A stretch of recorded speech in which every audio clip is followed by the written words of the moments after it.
सुप्रभात प्यारे बच्चों, कैसे हैं आप लोग? पढ़ने के लिए रेडी हैं? चलिए निकालिए अपनी नोटबुक, बुक, पेंसिल, इरेजर। क्या पढ़ना है आज? वर्णों से शब्द बनाए जिसमें आपने य, र, ल, व, श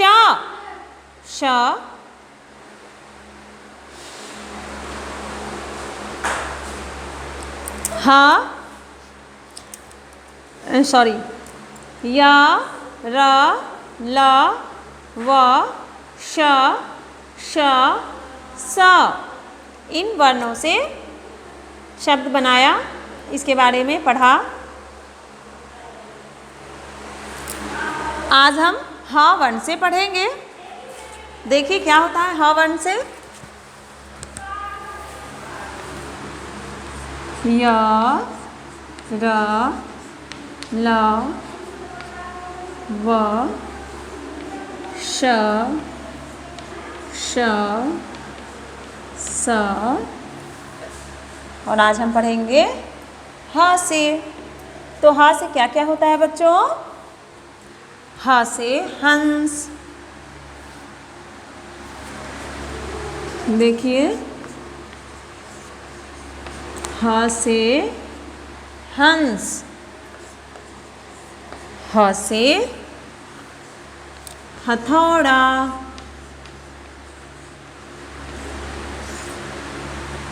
फिर ह से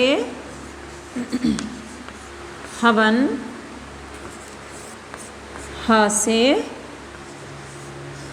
हल्दी।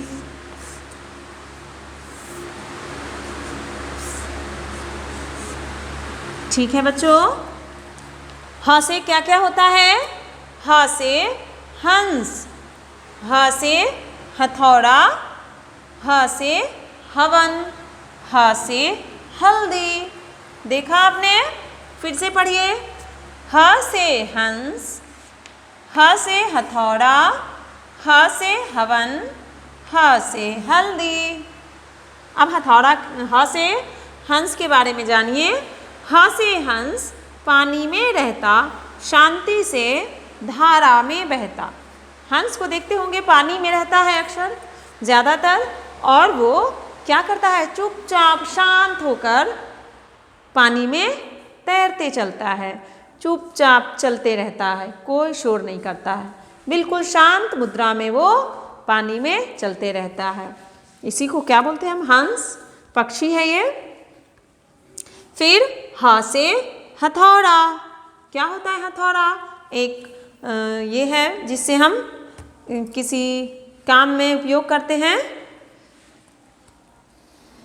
कील ठोकने में, किसी सामान में ज़रूरी होता है। फिर ह से हवन।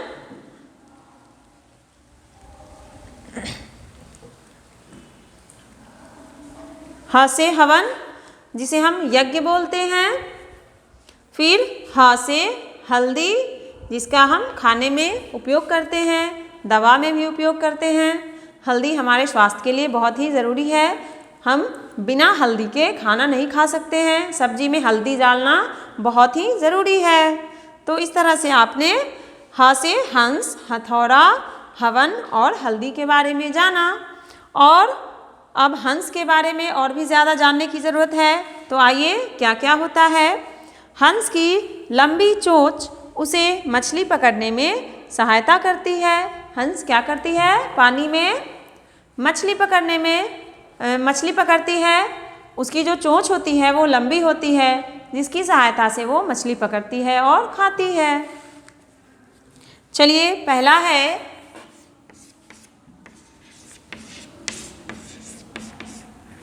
हंस किस रंग का होता है? बच्चों, आप लोगों ने हंस तो देखा ही होगा। हंस किस रंग का होता है? बताइए, हंस कौन से रंग का होता है? इसका रंग होता है सफ़ेद, यानी उजला। ठीक है ना। हंस कौन से रंग का होता है? सफ़ेद रंग का। दूसरा है हंस कहाँ रहता है? ये तो आपको पता होगा, बताइए। हंस कहाँ रहता है? बताइए बच्चों। इसका उत्तर है हंस पानी में रहता है। ठीक है ना। हंस कहाँ रहता है? पानी में। ठीक है। तीसरा है हंस क्या खाता है? हंस क्या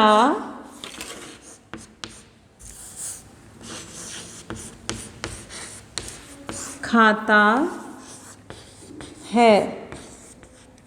बताइए बच्चों, हंस क्या खाता है? तो मछली। इसका भोजन है मछली। ठीक है ना। फिर है हंस की गर्दन कैसी होती है? बताइए। बुक में आपको दिख रहा है ना हंस, इसकी गर्दन कैसी है? हंस की गर्दन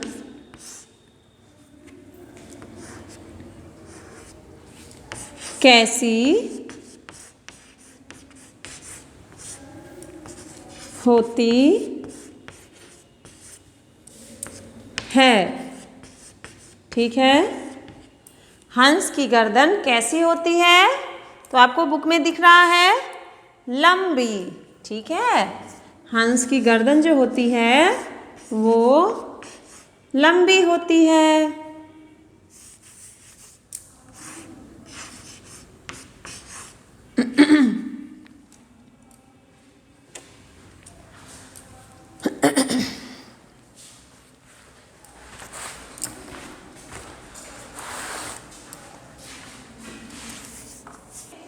हाँ, अब हम इसे एक बार पढ़ लेते हैं। आप लोगों ने इसे लिखा नहीं लिखा तो वीडियो को पॉज करके लिख लीजिएगा। चलिए अब पढ़ लेते हैं फिर से। ह से हंस, ह से हथौड़ा, ह से हवन, ह से हल्दी। ह से हंस क्या है? पक्षी है। ह से हथौड़ा जो एक औजार है जिसे हम कील ठोकने में काम करते हैं। ह से हवन जिसे यज्ञ करते हैं। यज्ञ करना ही हवन करना होता है। यज्ञ करने से भगवान खुश होते हैं। यज्ञ करने से, हवन करने से वातावरण शांत एवं शुद्ध होता है, पवित्र होता है। ह से हल्दी जिसे हम सब्जी में डालकर खाने में प्रयोग करते हैं। हल्दी बहुत सारे चीज़ों में प्रयोग होता है, जैसे कि दवाई बनाने में, कॉस्मेटिक बनाने में, और भी बहुत सारे ऐसे काम हैं जिसमें हमें हल्दी से फ़ायदे होते हैं। चलिए अब हंस के बारे में थोड़ा जान लेते हैं। हंस किस रंग का होता है? बताइए बच्चों। मैंने इससे पहले लिखाया और पढ़ाया भी, तो आप लोग को याद होगा। हंस किस रंग का होता है? सफ़ेद। सफ़ेद मीन्स उजला। हंस उजला रंग का होता है। इसका रंग जो होता है क्या होता है? उजला। कोई पूछे आपको हंस का रंग क्या है, कौन से रंग का हंस होता है, तो आप क्या बताइएगा? उजला। ओके। हंस कहाँ रहता है? ये बताइए। हंस कहाँ रहता है बच्चों? पानी में, यानी जल में। हंस जब भी आप देखिएगा ज़्यादातर आपको हंस पानी में ही दिखेगा। ठीक है ना।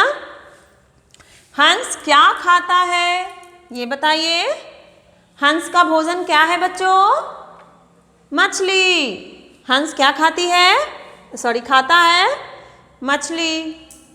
फिर हंस की गर्दन कैसी होती है? ये बताइए। हंस की गर्दन कैसी होती है? लंबी। ओके, हंस की गर्दन लंबी होती है। ठीक है बच्चों, तो आपने ह से ह वर्ण से शब्द बनाया और इसके बारे में पढ़ा। आशा है आप लोगों को अच्छा लगा होगा। आप हंस के बारे में और ह से जो भी वर्ण से ह वर्ण से जो भी शब्द बनाया है उसके बारे में आप लोगों को कुछ जानकारी मिली। आप थोड़ा बहुत समझ गए होंगे। तो आज के लिए बस इतना ही बच्चों, फिर मिलते हैं हम अगले क्लास में। तब तक अच्छे से पढ़ाई करनी है, बाहर नहीं जानी है और अपने माता पिता की सारी बात माननी है। ठीक है, इसके लिए आप अगर ऐसा नहीं करते हैं तो इसके लिए हमें कंप्लेन भी आता है। तो आप लोग प्लीज़ अपने घर में रहिए और अपने माता पिता की सारी बात मानिए और पढ़ाई समय समय से करते रहिए। बाय बच्चों।